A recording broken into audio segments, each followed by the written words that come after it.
Hello everyone, എല്ലാവർക്കും pathways അക്കാദമിയുടെ daily news അനാലിസിലേക്ക് സ്വാഗതം. ഇന്ന് നമ്മൾ ഡിസ്കസ് ചെയ്യുന്ന topics white paper, three brotherhood alliance, SMR technology, annual survey of industries, sanitation in rural India, rule of woman self help groups in tackling malnutrition, places news ആയിട്ട് പാലെത്തുക. അപ്പോൾ അതിനകത്ത് ആദ്യം discuss ചെയ്യാൻ പോകുന്നത് വൈറ്റ് പേപ്പറിനെ കുറിച്ചാണ്. ഈ വൈറ്റ് പേപ്പർ എന്ന് പറയുന്ന ടോപ്പിക്ക് നമ്മൾ ഡിസ്കസ് ചെയ്യുന്നതിൻ്റെ ഒരു കോണ്ടെക്സ്റ്റ് എന്ന് പറയുന്നത് ഇന്ത്യയിൽ 2014 മുമ്പുണ്ടായിരുന്ന എക്കണോമിക് മിസ്മാനേജ്മെൻറ്റുമായിട്ട് ബന്ധപ്പെട്ട് ഫിനാൻസ് മിനിസ്റ്റർ ഒരു വൈറ്റ് പേപ്പർ പബ്ലിഷ് ചെയ്യുന്ന ഇപ്പോൾ ബഡ്ജറ്റ് സ്പീച്ചിൻ്റെ ഇടയിൽ ഫിനാൻസ് മിനിസ്റ്റർ പറഞ്ഞിട്ടുണ്ടായിരുന്നു. അപ്പോൾ അതിനെക്കുറിച്ച് ഇന്നത്തെ ദ ഹിന്ദുവിൻ്റെ പേജ് 1 അവരൊരു ആർട്ടിക്കിൾ പബ്ലിഷ് ചെയ്തിട്ടുണ്ട്. അപ്പോൾ ആ ഒരു കോണ്ടെക്സ്റ്റിലാണ് നമ്മൾ ഇതിനെക്കുറിച്ച് ഡിസ്കസ് ചെയ്യുന്നത്. ഓക്കെ, നേരത്തെ പറഞ്ഞതുപോലെ തന്നെ 2014 മുമ്പ് ഇന്ത്യൻ എക്കണോമിന് ബേസിക്കലി ഇതൊരു പൊളിറ്റിക്കൽ ആയിട്ടുള്ള അലിഗേഷൻ ആണ്. 2014 മുമ്പത്തെ ഇന്ത്യയുടെ എക്കണോമിക് മാനേജ്മെന്റിനെ കുറിച്ച് ഒരു വൈറ്റ് പേപ്പർ പബ്ലിഷ് ചെയ്യുന്നു ഫിനാൻസ് സെക്രട്ടറി അനൗൺസ് ചെയ്തിട്ടുണ്ടായിരുന്നു. അപ്പോൾ അത് ഞാൻ നേരത്തെ സൂചിപ്പിച്ചതുപോലെ തന്നെ ഫിനാൻസ് മിനിസ്റ്ററും ഇതിന് സമാനമായിട്ടുള്ളൊരു കാര്യം ഈ ഇൻ്ററിം ബഡ്ജറ്റ് അവതരിപ്പിക്കുന്ന സമയത്ത് പറഞ്ഞിട്ടുണ്ടായിരുന്നു. അപ്പോൾ ആ ഒരു കോണ്ടെക്സ്റ്റിലാണ് നമ്മൾ ഇതിനെക്കുറിച്ച് ഡിസ്കസ് ചെയ്യുന്നത്. അപ്പോൾ ഒരു വൈറ്റ് പേപ്പർ എന്ന് പറഞ്ഞു കഴിഞ്ഞാൽ ബേസിക്കലി അതൊരു ബ്ലൂ പ്രിന്റ് പോലെ അല്ലെങ്കിൽ ഒരു പോളിസി ഡോക്യുമെന്റ് പോലെ ഏതെങ്കിലും ഒരു ഓർഗനൈസേഷൻ ഇറക്കുന്നതാണ് വൈറ്റ് പേപ്പർ എന്ന് പറയുന്നത്. വൈറ്റ് പേപ്പേഴ്സ് പലപ്പോഴും ഗവൺമെന്റുകളാണെങ്കിലും പ്രൈവറ്റ് ഓർഗനൈസേഷൻസ് ആണെങ്കിലും ഒക്കെ ഇറക്കാറുണ്ട്. ധവളപത്രം എന്നാണ് നമ്മൾ മലയാളത്തിൽ അതിനെ പറയാം. അപ്പോൾ ബേസിക്കലി വൈറ്റ് പേപ്പേഴ്സിനകത്ത് പ്രധാനമായിട്ടും പറയാം ചില സമയങ്ങളിൽ അത് ഏത് കാലഘട്ടത്തിനെ കുറിച്ച് എന്തിനെ കുറിച്ചാണ് ഇത് ഉള്ളത് എന്നുള്ളതിനനുസരിച്ച് ഇതിൻ്റെ കണ്ടന്റ് മാറിക്കൊണ്ടിരിക്കും. ഇപ്പോൾ നമ്മളൊരു സാധാരണഗതിയിൽ ഗവൺമെന്റുകൾ വൈറ്റ് പേപ്പറുകൾ ഇറക്കാറുള്ളത് ഫ്യൂച്ചറിസ്റ്റിക് ആയിട്ടാണ്. അതായത് ഭാവിയിൽ ചെയ്യാൻ പോകുന്നത്, നിലവിലുള്ള പ്രശ്നങ്ങൾ എന്തൊക്കെയാണ്, ഭാവിയിൽ എന്തൊക്കെയാണ് ചെയ്യാൻ പോകുന്നത്, ഇങ്ങനെയുള്ള കാര്യങ്ങളാണ് വൈറ്റ് പേപ്പറിനകത്ത് പറയാറുള്ളത്. പക്ഷേ ഈ കോണ്ടെക്സ്റ്റിൽ വൈറ്റ് പേപ്പർ എന്ന് ഇവർ ഉദ്ദേശിക്കുന്നത് 2014 മുമ്പുള്ള കാര്യങ്ങളെ, ഫിനാൻഷ്യൽ മിസ്മാനേജ്മെന്റിനെ കുറിച്ചും ഇനി നടക്കാൻ പോകുന്ന ഫിനാൻസുമായിട്ട് ബന്ധപ്പെട്ടുള്ള ചേഞ്ചസിനെ കുറിച്ചൊക്കെയാണ് അവർ പറയാൻ പോകുന്നത്. അപ്പോൾ ഇതിനകത്ത് ചെറിയ കോണ്ടെക്സ്റ്റിലായിട്ടുള്ള ഡിഫറൻസസ് ഉണ്ടാവുമെന്ന് മനസ്സിലാക്കുക. പക്ഷേ പൊതുവിൽ ഇതാണ് വൈറ്റ് പേപ്പർ എന്ന് പറയുന്നത്. അപ്പോൾ വൈറ്റ് പേപ്പർ എന്ത് വിഷയമായിട്ട് ബന്ധപ്പെട്ട് ഓർക്കാൻ പറ്റും. ഇപ്പോൾ ചില രാജ്യങ്ങളൊക്കെ, ഇപ്പോൾ ഫോർ എക്സാമ്പിൾ ചൈന പോലുള്ള അല്ലെങ്കിൽ US പോലുള്ള രാജ്യങ്ങളൊക്കെ അവരുടെ ഡിഫൻസ് സെക്ടേഴ്സിനെ കുറിച്ചൊക്കെ ബന്ധപ്പെട്ടിട്ടുള്ള വൈറ്റ് പേപ്പേഴ്സ് പബ്ലിഷ് ചെയ്യാറുണ്ട്. ഓക്കെ, അപ്പോൾ നമ്മുടെ ഇന്ത്യയിൽ ഇതിനു മുമ്പ് ഇത്തരത്തിൽ വലിയ ഇതിൽ ചർച്ച ചെയ്യപ്പെട്ടിട്ടുള്ള വൈറ്റ് പേപ്പേഴ്സ് ആണ് white paper on black money, അതുപോലെ തന്നെ വൈറ്റ് പേപ്പർ ഓൺ റെയിൽവേസ് എന്നൊക്കെ പറയുന്നത്. ഇനി അടുത്തതായിട്ട് ഡിസ്കസ് ചെയ്യാനുള്ള ടോപ്പിക് ത്രീ ബ്രദർഹുഡ് അലയൻസ് ആണ്. ഇത് നമ്മൾ ഓൾറെഡി ഇതിനു മുമ്പ് ഡെയിലി ന്യൂസ് ചാനൽസിന് അത് ഡിസ്കസ് ചെയ്തിട്ടുള്ള ഒരു ടോപ്പിക്കാണ്. ഈ ത്രീ ബ്രദർഹുഡ് അലയൻസ് എന്ന് പറയുന്നത് ഇപ്പം മ്യാൻമാറിൽ നടന്നുകൊണ്ടിരിക്കുന്ന സിവിൽ വാറുമായിട്ട് ബന്ധപ്പെട്ട് അല്ലെങ്കിൽ മ്യാൻമാറിലെ മിലിറ്ററി റൂളേഴ്സും അവിടുത്തെ റിബൽസും അല്ലെങ്കിൽ അവിടുത്തെ റീജിയണൽ വൈസുള്ള റിബൽസും തമ്മിൽ നടക്കുന്ന ഒരു യുദ്ധമുണ്ട്. അതാണ് മ്യാൻമാറിൽ ഇപ്പോൾ ഓൺഗോയിങ് ആയിട്ടുള്ള ഒരു some kind of civil war എന്ന് പറയുന്നത്. അപ്പോൾ അതിനകത്ത് പങ്കെടുക്കുന്ന പ്രധാനപ്പെട്ട ചില മിലിറ്റന്റ് ഓർഗനൈസേഷൻസിന്റെ അല്ലെങ്കിൽ ചില ആംഡ് ഗ്രൂപ്പുകളുടെ ഒരു അലയൻസ് ആണ് ഈ ത്രീ ബ്രദർഹുഡ് അലയൻസ് എന്ന് പറയുന്നത്. അപ്പോൾ മ്യാൻമാറിൽ ഇപ്പോൾ നടന്നുകൊണ്ടിരിക്കുന്ന സിവിൽ വാറുമായിട്ട് ബന്ധപ്പെട്ട് ഇന്നത്തെ ഹിന്ദുവിന്റെ പേജ് 8 ഒരു ഡീറ്റെയിൽഡ് ആയിട്ടുള്ള ആർട്ടിക്കിൾ അവർ പബ്ലിഷ് ചെയ്തിട്ടുണ്ട്. ആ ഒരു കോണ്ടെക്സ്റ്റിലാണ് ഇതിനെക്കുറിച്ച് ഡിസ്കസ് ചെയ്യുന്നത്. അപ്പോൾ ഇത് 2019 ജൂണിലാണ് ഈ ത്രീ ബ്രദർഹുഡ് അലയൻസ് എസ്റ്റാബ്ലിഷ് ചെയ്യപ്പെടുന്നത്. അതായത് മ്യാൻമാറിൽ ഈ മിലിറ്ററി ടേക്ക് ഓവർ ഒക്കെ വരുന്നതിന് മുമ്പ്, ശരിക്കും മ്യാൻമാറിന്റെ ഒരു ചരിത്രം നമ്മൾ നോക്കിക്കഴിഞ്ഞാൽ 1950 തൊട്ടേ മ്യാൻമാറിന്റെ അതിർത്തി മേഖലകളിൽ, എസ്പെഷ്യലി ഇന്ത്യയുമായിട്ട് അതിർത്തി പങ്കിടുന്ന അവരുടെ വെസ്റ്റേൺ ബോർഡർ റീജൻസ്, അതുപോലെ തന്നെ ചൈനയുമായിട്ടുള്ള അതിർത്തി മേഖലകൾ, ഈ ഏരിയാസിനൊന്നും ഒരു 50 തൊട്ടേ മ്യാൻമാർ ഈ സെൻട്രൽ ഗവൺമെന്റിനെ കൺട്രോൾ ചെയ്യാൻ പറ്റാത്ത അവസ്ഥയിലേക്ക് മാറിയിട്ടുണ്ട്. അതായത് ഈ ഏരിയസിലുള്ള ലോക്കലായിട്ടുള്ള എത്നിക് ഗ്രൂപ്പ്സ് ആണ് ആ എത്നിക് ഗ്രൂപ്പ്സിന്റെ കൺട്രോളിൽ അല്ലെങ്കിൽ ആ എത്നിക് ഗ്രൂപ്പ്സിനെ റെപ്രസെന്റ് ചെയ്യുന്ന മിലിറ്റന്റ് ഓർഗനൈസേഷൻസ് ആണ് ഈ ഏരിയാസിനെ എല്ലാ കാലത്തും കൺട്രോൾ ചെയ്തിട്ടുണ്ടായിരുന്നത്. അപ്പോൾ ഈ മ്യാൻമാറിലുള്ള ഈ ഒരു മിലിറ്റൻസി എന്ന് പറയുന്നത് അവിടെ ഏത് ഗവൺമെന്റ് ഭരിച്ചാലും ഉള്ളതാണെന്ന് മനസ്സിലാക്കുക. അപ്പോൾ 2019 ആങ് സാങ് സ്യൂക്കി ഭരിക്കുന്ന സമയത്താണ് ഈ ത്രീ ബ്രദർഹുഡ് അലയൻസ് എസ്റ്റാബ്ലിഷ് ചെയ്യപ്പെടുന്നത്. അപ്പോൾ ആ സമയത്തുണ്ടായിരുന്ന ആരക്കൻ ആർമി, അതുപോലെ തന്നെ Myanmar national democratic alliance army അല്ലെങ്കിൽ MNDAA എന്ന് പറയുന്നത്, അതുപോലെ തന്നെ ടാങ്ക് നാഷണൽ ലിബറേഷൻ ആർമി എന്നീ 3 മിലിറ്റന്റ് ഓർഗനൈസേഷൻസ് അല്ലെങ്കിൽ എന്നീ 3 റിബൽ ഗ്രൂപ്പുകൾ ചേർന്നുകൊണ്ട് ക്രിയേറ്റ് ചെയ്തിട്ടുള്ള ഒരു കോയിലിഷൻ ഓഫ് മിലിറ്റന്റ് ഓർഗനൈസേഷൻസ് ആണ് ഈ ത്രീ ബ്രദർഹുഡ് അലയൻസ് എന്ന് പറയുന്നത്. അപ്പോൾ ഇത് നമ്മൾ വാർത്തകൾ ഇതിനെക്കുറിച്ച് കൂടുതലായിട്ട് കേൾക്കുന്നത് 2021 മ്യാൻമാറിലെ സൈനിക അട്ടിമറിയിലൂടെ അധികാരത്തിൽ വന്നിട്ടുള്ള മിലിറ്ററി ഗവൺമെന്റിന് അഗേൻസ്റ്റ് ആയിട്ട് ഇവർ വലിയ രീതിയിലുള്ള ആക്രമണങ്ങൾ നടത്തുകയും ഇവർ കൺട്രോൾ ചെയ്യുന്ന പ്രദേശങ്ങൾ ഈ മിലിറ്ററി റൂളിന്റെ കൺട്രോളിൽ നിന്ന് പൂർണ്ണമായിട്ട് മോചിപ്പിച്ച് ഒരു തരത്തിലൊരു സെൽഫ് റൂൾ കൊണ്ടുവരികയും ചെയ്തിട്ടുണ്ട്. അപ്പോൾ 2023 ഇവർ വലിയ രീതിയിലുള്ള ആക്രമണങ്ങൾ ഈ പ്രദേശങ്ങളിലൊക്കെ അയച്ചു വിടുന്നത് അല്ലെങ്കിൽ ഗവൺമെന്റ് ഫോഴ്സസിന് അഗേൻസ്റ്റ് ആയിട്ട് അയച്ചു വിടുന്നത്. അപ്പോൾ ഈ പറയുന്ന ഓൺഗോയിങ് ആയിട്ടുള്ള മ്യാൻമാർ സിവിൽ വാറിനകത്തുള്ള പ്രധാനപ്പെട്ട പങ്ക് വഹിക്കുന്ന 3 ഗ്രൂപ്പുകളാണിത്. ഇവരുടെ പ്രധാനപ്പെട്ട ഏരിയാസ് ഓഫ് ഓപ്പറേഷൻ എന്ന് പറയുന്നത് ഒന്ന് ഈ റോഹിംഗ്യൻസ് ഒക്കെ ഉള്ള റഖീൻ സ്റ്റേറ്റ് എന്ന് പറയുന്ന ഒരു സ്റ്റേറ്റ് ഉണ്ട്. ഈ റഖീൻ സ്റ്റേറ്റിലും അതുപോലെ തന്നെ ഇവരുടെ നോർത്തേൺ ഭാഗത്തുള്ള ഷാൻ സ്റ്റേറ്റ് എന്ന് പറയുന്ന മറ്റൊരു സംസ്ഥാനമുണ്ട്, അവിടേക്കാണ്. സോ ഇവർ 2023 ഒക്ടോബർ 27 ഒരു ഓപ്പറേഷൻ 1027 എന്നുള്ള പേരിൽ ഈ മിലിറ്ററി റൂളിന് അഗെയിൻസ്റ്റ് ആയിട്ട്, അല്ലെങ്കിൽ ഈ പറയുന്ന ഗവൺമെന്റ് ഫോഴ്സസിന് അഗെയിൻസ്റ്റ് ആയിട്ട് ഒരു പുതിയൊരു ഒഫൻസീവ് അല്ലെങ്കിൽ പുതിയൊരു ആക്രമണം ആരംഭിച്ചിട്ടുണ്ടായിരുന്നു. ഇനി നമുക്ക് അടുത്തതായിട്ട് ഡിസ്കസ് ചെയ്യാനുള്ള ടോപ്പിക്ക് സ്മാൾ മോഡുലാർ റിയാക്ടേഴ്സ് ആണ്, അല്ലെങ്കിൽ SMR ടെക്നോളജിയെ കുറിച്ചാണ്. സോ ഈ SMR ടെക്നോളജിയായിട്ട് ബന്ധപ്പെട്ട് ഇന്ത്യ-US റിലേഷൻസിൻ്റെ ഒരു കോണ്ടെക്സ്റ്റിൽ ദ ഹിന്ദുവിൽ പേജ് 10 ഒരു ആർട്ടിക്കിൾ പബ്ലിഷ് ചെയ്തിട്ടുണ്ട്, ഷെയർഡ് ഇൻട്രസ്റ്റ് ബിറ്റ്വീൻ ഇന്ത്യ-US to figure out civil nuclear corporation എന്നും പറഞ്ഞിട്ട്. അപ്പോൾ എന്താണ് ഈ SMRs എന്ന് പറഞ്ഞു കഴിഞ്ഞാൽ, അല്ലെങ്കിൽ സ്മോൾ മോഡുലാർ റിയാക്ടേഴ്സ് എന്ന് പറഞ്ഞു കഴിഞ്ഞാൽ ഈ പേര് സൂചിപ്പിക്കുന്നത് പോലെ തന്നെയാണ് വളരെ ചെറിയ റിയാക്ടേഴ്സ് ആണ് ഈ സ്മോൾ മോഡുലാർ റിയാക്ടേഴ്സ് എന്ന് പറയുന്നത്. അതായത് ഈ ന്യൂക്ലിയർ ടെക്നോളജിക്കകത്തുള്ള കുറച്ചും കൂടി അഡ്വാൻസ്ഡ് ടെക്നോളജിയാണത്. ഏകദേശം 300 മെഗാവാട്ട് വരെ കപ്പാസിറ്റി ഉള്ള റിയാക്ടേഴ്സ് ആണ് ഈ സ്മോൾ മോഡുലാർ റിയാക്ടേഴ്സ് എന്ന് പറയുന്നത്.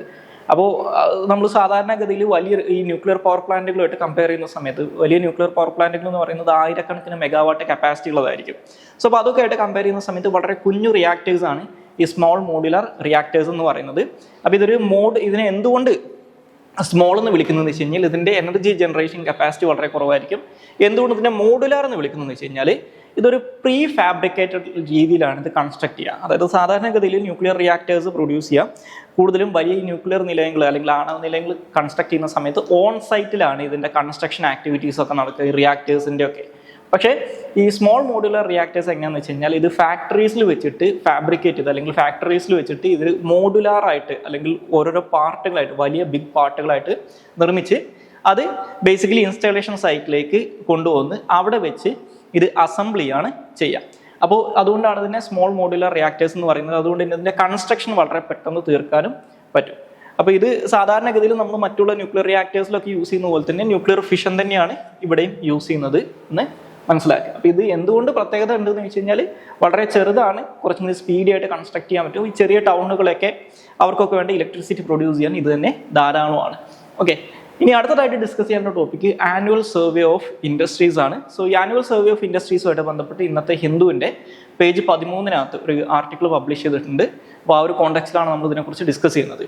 സോ ഈ ആനുവൽ സർവേ ഓഫ് ഇൻഡസ്ട്രീസ് എന്ന് പറയുന്നത് 1959 തൊട്ട് തന്നെ ഇന്ത്യയിൽ പബ്ലിഷ് ചെയ്യുന്ന ഒരു സ്റ്റാറ്റിസ്റ്റിക്സ് ആണ് ഈ ആനുവൽ സർവേ ഓഫ് ഇൻഡസ്ട്രീസ് എന്ന് പറയുന്നത്. 1959 കളക്ഷൻ ഓഫ് സ്റ്റാറ്റിസ്റ്റിക്സ് ആക്ടിൻ്റെ അടിസ്ഥാനത്തിലാണ് ഈ സർവേ കണ്ടക്ട് ചെയ്യുന്നത്. അപ്പോൾ ഇതിൻ്റെ പർപ്പസ് എന്താണെന്ന് വെച്ച് കഴിഞ്ഞാൽ നമ്മുടെ ഇന്ത്യയിലെ ഇൻഡസ്ട്രിയൽ സെക്ടറുമായിട്ട് ബന്ധപ്പെട്ടിട്ടുള്ള ഒരു കോംപ്രഹെൻസീവ് ആയിട്ടുള്ള ഡീറ്റെയിൽഡ് ആയിട്ടുള്ള സ്റ്റാറ്റിസ്റ്റിക്സ് ലഭ്യമാക്കുക എന്നുള്ളതാണ് ഈ ആനുവൽ സർവേ ഓഫ് ഇൻഡസ്ട്രീസിൻ്റെ പർപ്പസ് എന്ന് പറയുന്നത്.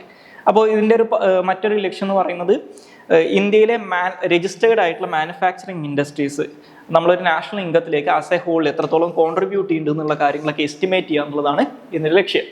അപ്പോൾ സ്വാഭാവികമായിട്ടും ഇത് നിലവിലെ അവസ്ഥയിൽ ആനുവൽ സർവേ ഓഫ് ഇൻഡസ്ട്രീസ് എങ്ങനെയാണ് വർക്ക് ചെയ്യുന്നത് വെച്ച് കഴിഞ്ഞാൽ ഇന്ത്യയുടെ ഒരു primary source of industrial statistics ആയിട്ട് പ്രവർത്തിക്കുന്നത് അല്ലെങ്കിൽ സെർവ് ചെയ്യുന്നത് ഇതാണ്.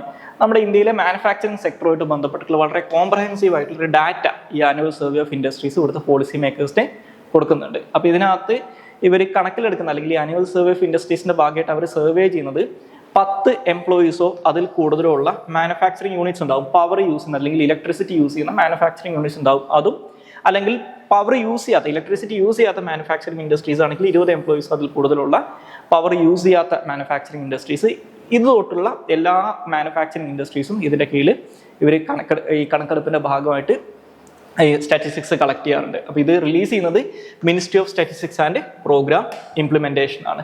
സോ ഇനി നമുക്ക് അടുത്തതായിട്ട് ഡിസ്കസ് ചെയ്യാനുള്ള topic sanitation in rural India ആണ്. സോ ഈ സാനിറ്റേഷൻ ഇൻ റൂറൽ ഇന്ത്യയായിട്ട് ബന്ധപ്പെട്ട് ദ ഹിന്ദുവിൻ്റെ എഡിറ്റോറിയൽ പേജിനകത്ത് അവരൊരു ആർട്ടിക്കിൾ പബ്ലിഷ് ചെയ്തിട്ടുണ്ട്, a critical view of the sanitation miracle in rural India എന്ന് പറഞ്ഞിട്ട്.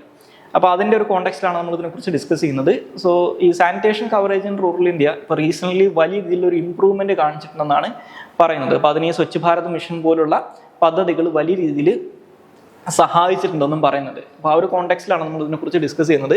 അപ്പോൾ എന്തൊക്കെയാണ് ഈ സാനിറ്റേഷൻ്റെ സിഗ്നിഫിക്കൻസ് എന്ന് ചോദിച്ചു കഴിഞ്ഞാൽ എല്ലാവർക്കും അറിയാവുന്ന കാര്യങ്ങളാണ്. ഒന്ന്, ഇത് പബ്ലിക് ഹെൽത്ത് ഇംപ്രൂവ് ചെയ്യാൻ വേണ്ടി സഹായിക്കും. കാരണം ആളുകൾക്ക് അസുഖങ്ങൾ വരാനുള്ള സാധ്യത കുറവാണ്. ആൾക്കാർ കൃത്യമായിട്ടുള്ള സാനിറ്റേഷൻ മെത്തേഡ്സ് അല്ലെങ്കിൽ സാനിറ്റേഷൻ യൂസ് ചെയ്ത് കഴിഞ്ഞാൽ ഈ ഓപ്പൺ ഡെഫിക്കേഷനൊക്കെ കുറയുന്നത് സ്വാഭാവികമായിട്ടും നമ്മുടെ പബ്ലിക് ഹെൽത്ത് ഇഷ്യൂസ് ഉണ്ടാക്കുന്നത് കുറച്ചുകൂടി കുറക്കാൻ സഹായിക്കും. അതുപോലെ തന്നെ ഇത് സ്ത്രീകൾക്ക് കുറച്ചും കൂടി സപ്പോർട്ടീവ് ആണ് എന്നുള്ളതുകൊണ്ട് തന്നെ ജെൻഡർ ഇക്വാലിറ്റി കൊണ്ടുവരാൻ സഹായിക്കും. സ്ത്രീകളെ കുറച്ചും കൂടി പബ്ലിക് ലൈഫിലേക്ക് കൊണ്ടുവരാൻ സഹായിക്കും. വർക്ക് ഫോഴ്സിൻ്റെ ഒക്കെ ഭാഗമാക്കാൻ ഇത് സഹായിക്കും. സ്വാഭാവികമായിട്ടും ഇത് എക്കണോമിക് ഡെവലപ്മെന്റിനെയും സഹായിക്കും. അതുപോലെ തന്നെ ഓപ്പൺ ഡെഫിക്കേഷനൊക്കെ ഒഴിവാക്കി കഴിഞ്ഞാൽ സാനിറ്റേഷൻ കാര്യങ്ങൾ എല്ലാവർക്കും ഈ ഒരു സൗകര്യങ്ങൾ എല്ലാവർക്കും ആയി കഴിഞ്ഞാൽ ഇത് കാരണം ഉണ്ടാക്കുന്ന എൻവയോൺമെന്റൽ ഇമ്പാക്റ്റ് കുറക്കാൻ പറ്റും. അപ്പോൾ ഇത് എൻവയോൺമെന്റൽ സസ്റ്റൈനബിലിറ്റിനെ കുറച്ചും കൂടി സഹായിക്കും എന്ന് വേണമെങ്കിൽ പറയാം. ഇനി ഇതുമായിട്ട് ബന്ധപ്പെട്ട് ഇന്ത്യയിൽ നേരിടുന്ന പ്രധാനപ്പെട്ട ചാലഞ്ചസ് നോക്കിക്കഴിഞ്ഞാൽ ഒന്ന് ബിഹേവിയറൽ ചേഞ്ചസ് ആണ്. ഇപ്പോൾ ഈ സ്വച്ഛ് ഭാരത് മിഷനൊക്കെ ആയിട്ട് ബന്ധപ്പെട്ടിട്ടുള്ള നീതി ആയോഗിൻ്റെ ഒക്കെ പല റിപ്പോർട്ടുകളും പറയുന്നത്, അല്ലെങ്കിൽ ഇതുമായിട്ട് ബന്ധപ്പെട്ടിട്ടുള്ള സർവേസിലൊക്കെ പറയുന്ന ഒരു കാര്യം എന്ന് പറഞ്ഞു കഴിഞ്ഞാൽ ഇത്തരത്തിലുള്ള മോഡേൺ സാനിറ്റേഷൻസ് ആളുകൾക്ക് അവൈലബിൾ ആണെങ്കിലും അത് യൂസ് ചെയ്യാനുള്ള മടി ആളുകളുണ്ട് എന്നുള്ളൊരു പ്രശ്നമുണ്ട്. കാരണം ട്രഡീഷണലി ഈ ഓപ്പൺ ഡെഫിക്കേഷൻ ഒക്കെ നടത്തി ശീലിച്ചിട്ടുള്ള ആളുകൾക്ക് പെട്ടെന്ന് ഈ മോഡേൺ ടോയ്ലറ്റുകൾ യൂസ് ചെയ്യുന്നതിലേക്ക് മാറാനുള്ള ഒരു സമയം എടുക്കുക, അല്ലെങ്കിൽ അതൊരു ബിഹേവിയറൽ ചേഞ്ച് ആയതുകൊണ്ട് തന്നെ ആളുകൾക്കിടയിൽ ഇത്തരത്തിലൊരു മാറ്റം കൊണ്ടുവരുന്നതിന് ഇത് സൗകര്യം ഉണ്ടെങ്കിൽ പോലും ഇവരുടെ ഈ ബിഹേവിയർ എങ്ങനെ ആയതുകൊണ്ട് മാറ്റാനുള്ള ചില ബുദ്ധിമുട്ടുകൾ ഉണ്ടെന്ന് പറയാറുണ്ട്. അതുപോലെ തന്നെ മറ്റൊന്നാണ് ഈ നോർത്ത് ഇന്ത്യയിലും അല്ലെങ്കിൽ ഇന്ത്യയിൽ ജലലഭ്യത കുറവുള്ള പ്രദേശങ്ങളിലുള്ള ഒരു വലിയൊരു പ്രശ്നമാണ് ഈ വാട്ടർ സ്കേസിറ്റി എന്ന് പറയുന്നത്. കാരണം നമ്മൾ ഈ ഓപ്പൺ ഡെഫിക്കേഷൻ ആവുന്ന സമയത്ത് അതിന് വേണ്ടിയിട്ടുള്ള വാട്ടർ യൂസേജ് എന്ന് പറയുന്നത് വളരെ ലിമിറ്റഡ് ആയിരിക്കും. പക്ഷേ നമ്മൾ ടോയ്ലറ്റുകളൊക്കെ ആണെങ്കിൽ ടോയ്ലറ്റുകൾ ക്ലീൻ ചെയ്യാനും അത് മെയിൻറ്റെയിൻ ചെയ്യുന്നതിനൊക്കെ ധാരാളം വെള്ളം ആവശ്യമാണ്. അപ്പോൾ ഈ വാട്ടർ സ്കേസിറ്റി ഉള്ള റീജൻസിൽ ഈ ടോയ്ലറ്റുകൾ ഉണ്ടെങ്കിൽ പോലും ആളുകൾ അത് ഉപയോഗിക്കാതിരിക്കാറുണ്ട്. കാരണം ഈ വെള്ളത്തിൻ്റെ അവൈലബിലിറ്റി കുറവായതുകൊണ്ട്. പിന്നെ മറ്റൊന്ന് കൾച്ചറൽ ഇൻഫ്ലുവൻസ് ആണ്. ഇതൊരു പരിധി വരെ നമുക്ക് ബിഹേവിയറൽ ചേഞ്ചുമായിട്ട് കണക്ട് ചെയ്യാൻ പറ്റും. അതായത് ഒരു സൊസൈറ്റിക്കകത്ത് ഈ ഓപ്പൺ ഡെഫിക്കേഷൻ അവരുടെ ഒരു കൾച്ചറിൻ്റെ ഭാഗമായിട്ട് മാറിയിട്ടുണ്ടെങ്കിൽ, അല്ലെങ്കിൽ അവർ സാധാരണഗതിയിൽ അതാണ് ചെയ്യുന്നതെങ്കിൽ അതിൽ നിന്ന് മാറാനുള്ള സാധ്യതകൾ ഇനീഷ്യലി എങ്കിലും കുറവായിരിക്കും. മറ്റൊന്ന് സോഷ്യൽ ഇനീക്വാലിറ്റിയാണ്. ഇപ്പോൾ ഈ നാഷണൽ NARSS അല്ലെങ്കിൽ ഈ പറയുന്ന സാനിറ്റേഷനുമായിട്ട് ബന്ധപ്പെട്ടുള്ള നാഷണൽ സർവേ 3D റിപ്പോർട്ടുകൾ അനുസരിച്ച് നമ്മുടെ ഇന്ത്യയിൽ ടോയ്ലറ്റ്സിൻ്റെ അവൈലബിലിറ്റി എന്ന് പറയുന്നത് വലിയ രീതിയിൽ കാസ്റ്റ് ബേസ് ചെയ്തിട്ടാണെന്ന് പറയുന്നുണ്ട്. ഇപ്പോൾ അപ്പർ കാസ്റ്റുകൾക്ക് 97% അപ്പർ കാസ്റ്റുകൾക്കും ടോയ്ലറ്റ് അവൈലബിൾ ആണെങ്കിൽ ലോവർ കാസ്റ്റിൽ അതുപോലെ തന്നെ ഷെഡ്യൂൾഡ് കാസ്റ്റിനൊക്കെ അത് 95% മാത്രമാണെന്ന് പറയുന്നുണ്ട്. അപ്പോൾ അവിടെ ഒരു കാസ്റ്റ് ബേസ്ഡ് ആയിട്ടുള്ള അല്ലെങ്കിൽ ഒരു സോഷ്യൽ ബേസ്ഡ് ആയിട്ടുള്ള ഇനീക്വാലിറ്റി ഉണ്ടെന്ന് കാണാൻ പറ്റും. ഇനി ഇതുമായിട്ട് ബന്ധപ്പെട്ട് ഇന്ത്യയിലുള്ള ഗവൺമെന്റ് മെഷേഴ്സ് ആയിട്ട് എടുക്കാൻ പറ്റുന്നത് ഒന്ന് സ്വച്ഛ് ഭാരത് മിഷനാണ്. ഈ സ്വച്ഛ് ഭാരത് മിഷൻ ഇന്ത്യയിൽ ഈ ഓപ്പൺ ഡെഫിക്കേഷൻ അവസാനിപ്പിക്കുന്നതിന് വേണ്ടിയിട്ടും റൂറൽ സാനിറ്റേഷൻ ഇംപ്രൂവ് ചെയ്യാനൊക്കെ വേണ്ടിയിട്ട് അതിന് വേണ്ടിയിട്ടുള്ള ഇൻഫ്രാസ്ട്രക്ചർ ഡെവലപ്മെന്റ്, അതുപോലെ തന്നെ ബിഹേവിയറൽ ചേഞ്ച്, സസ്റ്റൈനബിലിറ്റി ഇതൊക്കെ ലക്ഷ്യം വെച്ചുകൊണ്ട് വന്നിട്ടുള്ളതായിരുന്നു സ്വച്ഛ് ഭാരത് മിഷൻ. അതുപോലെ തന്നെ open defecation free plus initiative എന്ന് പറയുന്നത് ഈ സ്വച്ഛ് ഭാരത് മിഷന്റെ ഭാഗമായിട്ട് അതിന്റെ phase 2 ഭാഗമായിട്ട് സ്റ്റാർട്ട് ചെയ്തിട്ടുള്ള ഒന്നായിരുന്നു. നമ്മുടെ ഇന്ത്യനെ ഓപ്പൺ ഡെഫിക്കേഷൻ ഫ്രീ ആക്കി മാറ്റുക, അതിൻ്റെ ഭാഗമായിട്ട് solid and liquid waste management, inclusive coverage, ഇങ്ങനെയുള്ള കാര്യങ്ങളൊക്കെ കൊണ്ടുവരികയായിരുന്നു അതിൻ്റെ ലക്ഷ്യം. അതുപോലെ തന്നെ ജൽജീവൻ മിഷന്റെ പർപ്പസ് എന്ന് പറഞ്ഞു കഴിഞ്ഞാൽ എല്ലാ റൂറൽ ഹൗസ് ഹോൾഡുകൾക്കും ഒരു ടാപ്ഡ് ആയിട്ടുള്ള വാട്ടർ കണക്ഷൻ കൊടുക്കുക എന്നുള്ളതാണ്. അപ്പോൾ അതിലൂടെ ഈ വാട്ടറിന്റെ അവൈലബിലിറ്റി ഉറപ്പ് വരുത്തി കഴിഞ്ഞാൽ ഈ ഓപ്പൺ ഡെഫിക്കേഷനൊക്കെ അവസാനിപ്പിക്കാൻ പറ്റുന്നു, ടോയ്ലറ്റുകൾ ആളുകൾ ഉപയോഗിക്കാൻ തുടങ്ങുന്നുള്ളൊരു അഡ്വാൻറ്റേജ് ഉണ്ട്. പിന്നെ അതുപോലെ തന്നെ കമ്മ്യൂണിറ്റി എൻഗേജ്മെന്റും ഇതിന്റെ ഭാഗമായിട്ട് ഗവൺമെന്റ് മെഷേഴ്സ് ആയിട്ട് പറയാൻ പറ്റും. ഇനി അടുത്തതായിട്ട് ഡിസ്കസ് ചെയ്യാനുള്ള topic role of woman self help groups in tackling malnutrition ആണ്. അപ്പോൾ ഇതുമായിട്ട് ബന്ധപ്പെട്ട് ഇന്നത്തെ ഹിന്ദുവിൻ്റെ പേജ് 6 അല്ലെങ്കിൽ എഡിറ്റോറിയൽ പേജിനകത്ത് അവരുടെ ആർട്ടിക്കിൾ പബ്ലിഷ് ചെയ്തിട്ടുണ്ട്, the Uttar Pradesh model to tackle malnutrition എന്ന് പറഞ്ഞിട്ട്. അപ്പോൾ ആ ഒരു കോണ്ടെക്സ്റ്റിലാണ് അതിനെക്കുറിച്ച് ഡിസ്കസ് ചെയ്യുന്നത്. സോ വേൾഡോമീറ്റർ എന്ന് പറയുന്ന സംഘടനയുടെ കണക്കുകൾ അനുസരിച്ച് ഇന്ത്യയിൽ ലോകത്തിലെ ഏറ്റവും വലിയ മാൽന്യൂട്രീഷൻ കോൺട്രിബ്യൂട്ടർ ആണ് ഇന്ത്യ എന്ന് പറയുന്നത്. അതായത് ഇന്ത്യയുടെ ടോട്ടൽ പോപ്പുലേഷൻ്റെ ഏകദേശം 14.37% അവർക്ക് ആവശ്യമായിട്ടുള്ള അല്ലെങ്കിൽ മാൽന്യൂട്രീഷൻ വിഷയം ഫേസ് ചെയ്യുന്നവരാണെന്നാണ് പറയുന്നത്. അതുപോലെ തന്നെ നമ്മുടെ ഗവൺമെന്റ് ഓഫ് ഇന്ത്യയുടെ തന്നെ നാഷണൽ ഫാമിലി ഹെൽത്ത് സർവേ 5ന്റെ റിപ്പോർട്ട് അനുസരിച്ച് ഇന്ത്യയിൽ 5 വയസ്സിൽ താഴെ പ്രായമുള്ള കുട്ടികളിൽ 36% സ്റ്റാൻഡേർഡ് ആണെന്ന് പറയുന്നുണ്ട്. അപ്പോൾ അതുകൊണ്ട് തന്നെ ഈ സെൽഫ് ഹെൽപ്പ് ഗ്രൂപ്പുകളുടെ ഒരു പ്രാധാന്യം എന്താണെന്ന് വെച്ച് കഴിഞ്ഞാൽ അവർക്ക് കുറച്ചും കൂടി ഈ പറയുന്ന ലോക്കൽ ഏരിയാസിന്റെ നീഡ്സ് അനുസരിച്ച് പ്രവർത്തിച്ചിട്ടുണ്ട്. കാരണം ആ ലോക്കൽ ഏരിയയിൽ നിന്നുള്ള ആൾക്കാരുടെ അല്ലെങ്കിൽ സ്ത്രീകളുടെ കൂട്ടായ്മകളായതുകൊണ്ട് തന്നെ അവർക്ക് കുറച്ചും കൂടി കമ്മ്യൂണിറ്റി ബേസ്ഡ് ആയിട്ടുള്ള അപ്രോച്ചിലൂടെ ഈ പ്രശ്നങ്ങൾ പരിഹരിക്കാൻ അല്ലെങ്കിൽ ഈ പ്രശ്നങ്ങൾ ഇടപെടാൻ പറ്റും എന്നുള്ളൊരു അഡ്വാൻറ്റേജ് ഉണ്ട്. അപ്പോൾ ആ ഒരു കോണ്ടെക്സ്റ്റിൽ ഈ സെൽഫ് ഹെൽപ്പ് ഗ്രൂപ്പുകൾ ഈ മാൽന്യൂട്രീഷൻ അഡ്രസ്സ് ചെയ്യുന്നതിൽ എങ്ങനെയാണ് സഹായിക്കുന്നത് നോക്കിക്കഴിഞ്ഞാൽ ഒന്ന് കമ്മ്യൂണിറ്റി എംപവർമെൻ്റ് ആണ്. കാരണം ഈ മൈക്രോ ഫിനാൻസ് പോലുള്ള കാര്യങ്ങളിലൂടെ അല്ലെങ്കിൽ കമ്മ്യൂണിറ്റി ആയിട്ട് എൻഗേജ് ചെയ്തുകൊണ്ട് കമ്മ്യൂണിറ്റിയിലുള്ള ആളുകൾക്ക് കൂടുതൽ വരുമാനം കണ്ടെത്താൻ പറ്റുന്ന എന്തെങ്കിലും കാര്യങ്ങൾ ചെയ്തുകൊണ്ട് കമ്മ്യൂണിറ്റിനെ എംപവർ ചെയ്തുകൊണ്ട് ഇവർക്ക് ഇത് കുറക്കാൻ സാധിക്കും. അതുപോലെ തന്നെ ലോക്കൽ ആയിട്ടുള്ള പ്രൊഡക്ഷൻ ആൻഡ് ഡിസ്ട്രിബ്യൂഷന് എക്കണോമിക് ഓപ്പർച്യൂണിറ്റീസ് പ്രൊവൈഡ് ചെയ്യുക. അതുപോലെ തന്നെ കസ്റ്റമൈസ്ഡ് ആയിട്ടുള്ള ന്യൂട്രീഷണൽ സൊല്യൂഷൻസ്. കാരണം ഓരോ റീജൻസും അല്ലെങ്കിൽ ഓരോ ലൊക്കാലിറ്റീസും ഫേസ് ചെയ്യുന്ന ന്യൂട്രീഷണൽ ഇഷ്യൂസ് എന്ന് പറയുന്നത് ഡിഫറെൻ്റ് ആയിരിക്കും. അപ്പോൾ അത് കുറച്ചും കൂടി ടൈലർ മെയ്ഡ് ആയിട്ടുള്ള രീതിയിൽ ഇവർക്ക് ഇത് ചെയ്യാൻ പറ്റും. കമ്മ്യൂണിറ്റി എൻഗേജ്മെന്റ് ആൻഡ് അവയർനെസ്സിലൂടെ അല്ലെങ്കിൽ സ്ത്രീകളുടെ കൂട്ടായ്മകളായതുകൊണ്ട് തന്നെ ഒരു വീട്ടിനകത്ത് നമ്മൾ ട്രഡീഷണൽ സെൻസിൽ നോക്കിക്കഴിഞ്ഞാൽ ഈ ഭക്ഷണങ്ങൾ കൈകാര്യം ചെയ്യുന്നതിൽ ഒരു പ്രധാനപ്പെട്ട പങ്ക് വഹിക്കുന്നത് എസ്പെഷ്യലി ഇന്ത്യയിലെ റൂറൽ ഇന്ത്യയിൽ അത് സ്ത്രീകളാണ്. അപ്പോൾ അതിനകത്ത് മാറ്റം വരുത്താൻ ഏറ്റവും അധികം സാധിക്കുന്നതും അവർക്കാണ്. അപ്പോൾ ഇത്തരത്തിലുള്ള കമ്മ്യൂണിറ്റി എൻഗേജ്മെന്റും അവയർനെസ്സിലൂടെയും ഈ മാൽന്യൂട്രീഷൻ അഡ്രസ്സ് ചെയ്യാൻ പറ്റും എന്ന് വേണമെങ്കിൽ പറയാം. ഇനി ഇതുമായിട്ട് ബന്ധപ്പെട്ട് ഈ സെൽഫ് ഹെൽപ്പ് ഗ്രൂപ്പുകൾ നേരിടുന്ന പ്രശ്നങ്ങൾ നോക്കിക്കഴിഞ്ഞാൽ ഒന്ന് കപ്പാസിറ്റി ബിൽഡിംഗ് ആണ്. അതുപോലെ തന്നെ ഇവർക്കൊരു കൃത്യമായിട്ടുള്ള സപ്ലൈ ചെയിൻ മാനേജ്മെന്റ് ഇല്ലാത്തത് ഒരു പ്രശ്നമാണ്. ആൾക്കാരുടെ ബിഹേവിയറൽ ചേഞ്ച് അല്ലെങ്കിൽ നമ്മുടെ ഡയറ്റ് ചേഞ്ച് ചെയ്യുക എന്ന് പറയുന്നത് നമ്മുടെ ബിഹേവിയറിനെ കൂടി ഭാഗമായതുകൊണ്ട് തന്നെ അതിനകത്തുള്ള ബുദ്ധിമുട്ടുണ്ട്. ലേറ്റസ്റ്റ് ടെക്നോളജിയും അതുപോലെ തന്നെ ഇൻഫ്രാസ്ട്രക്ചറിന്റെയും അൺഅവൈലബിലിറ്റിയും ഇവർ നേരിടുന്ന പ്രശ്നങ്ങളാണ്. ഇനി ഏറ്റവും അവസാനമായിട്ട് ഡിസ്കസ് ചെയ്യാനുള്ളത് പ്ലേസസ് ന്യൂസ് ആണ്. അത് പാലേത്തു ആണ്. സോ പാലേത്തു എന്ന് പറയുന്നത് നമ്മുടെ ഇന്ത്യയുടെ അയൽരാജ്യമായിട്ടുള്ള മ്യാൻമാറിലെ ചിൻ സ്റ്റേറ്റിനകത്ത് ലൊക്കേറ്റ് ചെയ്തിട്ടുള്ള ഒരു ബോർഡർ ടൗൺ ആണ് പാലേത്തു എന്ന് പറയുന്നത്. ഓക്കെ, സോ ഇതാണ് ചിൻ സ്റ്റേറ്റ് എന്ന് പറയുന്നത്. ഇവിടെ ലൊക്കേറ്റ് ചെയ്തിട്ടുള്ള ഒരു ബോർഡർ ടൗൺ ആണ് പാലേത്തു എന്ന് പറയുന്നത്. അപ്പോൾ ഈ പാലേത്തുമായിട്ട് ബന്ധപ്പെട്ട് ഇപ്പോൾ റീസെൻ്റ്ലി മ്യാൻമാറിൽ നടന്നുകൊണ്ടിരിക്കുന്ന സിവിൽ വാറിൻ്റെ കോണ്ടെക്സ്റ്റിൽ പാലേത്തുമായിട്ട് ബന്ധപ്പെട്ടുള്ള ചില ന്യൂസുകൾ ഇപ്പോൾ റീസെൻ്റ് ആയിട്ട് വരുന്നുണ്ട്. അപ്പോൾ ഈ പാലേത്തുവെക്കുറിച്ച് നോക്കിക്കഴിഞ്ഞാൽ ഇത് ബംഗ്ലാദേശ് ബോർഡറിൻ്റെ അടുത്തായിട്ട് കിടക്കുന്ന ഒരു പ്രദേശമാണ് ഈ പാലേത്തു എന്ന് പറയുന്നത്. സോ ഇവിടെ ഇപ്പോൾ ഈ സിവിൽ വാറിൻ്റെ കോണ്ടെക്സ്റ്റിൽ ഏറ്റവും അധികം ഫൈറ്റിംഗ് നടക്കുന്ന സ്ഥലങ്ങളിലൊന്നാണ് ഈ ചിൻ സ്റ്റേറ്റ് എന്ന് പറയുന്നത്. സോ ഇന്ത്യയുടെ കോണ്ടെക്സ്റ്റിൽ ഈ പാലേത്തേക്കുള്ളൊരു പ്രത്യേകത എന്താണെന്ന് വെച്ച് കഴിഞ്ഞാൽ നമ്മൾ ഈ നോർത്ത് ഈസ്റ്റ് ഇന്ത്യയിൽ നിന്ന് ആക്സസ് ചെയ്യാനുള്ള ഒരു മാർഗം എന്ന് പറയുന്നത് നമ്മൾ സിലിഗുരി കോറിഡോർ അല്ലെങ്കിൽ ചിക്കൻ സ്നെക്ക് എന്ന് പറയുന്ന ഒരു നാരോ ലാൻഡ് സ്ട്രിപ്പിലൂടെയാണ്. അപ്പോൾ അത് ഒരുപാട് ടൈം എടുക്കുന്ന ഒരുപാട് ബുദ്ധിമുട്ടുള്ളൊരു റൂട്ടാണ്. അപ്പോൾ അതിന് പകരം ഇന്ത്യയിലെ കൽക്കട്ട പോർട്ടിൽ നിന്ന് അല്ലെങ്കിൽ വെസ്റ്റ് ബംഗാളിലെ കൊൽക്കത്ത പോർട്ടിൽ നിന്ന് സ്റ്റാർട്ട് ചെയ്ത് മിസോറാമിൻ്റെ ക്യാപിറ്റൽ ആയിട്ടുള്ള ഐസ്വാൾ വരെ കണക്ട് ചെയ്യുന്ന രീതിയിൽ ഒരു പുതിയൊരു ട്രാൻസ്പോർട്ടേഷൻ പ്രൊജക്റ്റ് 2000-ൻ്റെ ഒരു തുടക്കത്തിൽ സ്റ്റാർട്ട് ചെയ്തിട്ടുണ്ടായിരുന്നു. അതിനെയാണ് കലാഡൻ മൾട്ടി മോഡൽ ട്രാൻസ്പോർട്ട് പ്രൊജക്റ്റ് എന്ന് പറയുന്നത്. ഓക്കെ, സോ ഈ കലാഡൻ പ്രൊജക്റ്റിൻ്റെ ഭാഗമായിട്ട് നമ്മൾ ചെയ്യുന്നത് ഈ കൽക്കത്തയിൽ നിന്ന് റഖീൻ സ്റ്റേറ്റിലുള്ള സിറ്റ്വേ എന്ന് പറയുന്ന പോർട്ട് വരെ സാധനങ്ങൾ എത്തിച്ച് ഷിപ്പ് വഴി സാധനങ്ങൾ എത്തിച്ച് ഇവിടെ നിന്നുള്ള ഒരു കലാഡൻ റിവർ എന്ന് പറയുന്നൊരു റിവർ ഉണ്ട്. ആ റിവർ വഴി പാലേത്വ എന്ന് പറയുന്ന സ്ഥലം വരെ റിവർ റൂട്ട് വരെ സാധനങ്ങൾ എത്തിച്ച് അവിടുന്ന് പിന്നെ റോഡ് വഴി ഐസ്വാളിനെ കണക്ട് ചെയ്യാനാണ് ശ്രമിക്കുന്നത്. അപ്പോൾ ഈ മ്യാൻമാറിൽ മിലിറ്ററി പോകുന്നതിന് ശേഷം അതുപോലെ തന്നെ റഖീൻ സ്റ്റേറ്റിൽ റോഹിംഗ്യൻ ഇഷ്യൂ ഒക്കെ വന്നതിന് ശേഷം ഈ ഒരു പ്രൊജക്റ്റ് ഇപ്പോൾ ഏകദേശം സ്റ്റോൾ ചെയ്തിട്ടുള്ള അവസ്ഥയിലാണ്. പക്ഷേ ആ ഒരു കോണ്ടെക്സ്റ്റിൽ ഈ കലാഡൻ മൾട്ടി മോഡൽ ട്രാൻസ്പോർട്ട് പ്രൊജക്റ്റിനകത്തുള്ള പ്രധാനപ്പെട്ട ഒരു പോയിന്റാണ് ഈ പാലേത്വ എന്ന് മനസ്സിലാക്കുക. അപ്പോൾ ഇത് എവിടെയാണ് ലൊക്കേറ്റ് ചെയ്തിരിക്കുന്നത് അതുമായിട്ട് ബന്ധപ്പെട്ടിട്ടുള്ള ഈ ഒരു കാര്യം കൂടി ജസ്റ്റ് ഒന്ന് അറിഞ്ഞിരിക്കുക. സോ ഇത്രയും കാര്യങ്ങളാണ് ഇന്നത്തെ ഡെയിലി ന്യൂസ് അനാലിസിനകത്ത് ഡിസ്കസ് ചെയ്യാനുള്ളത്. Thank you all.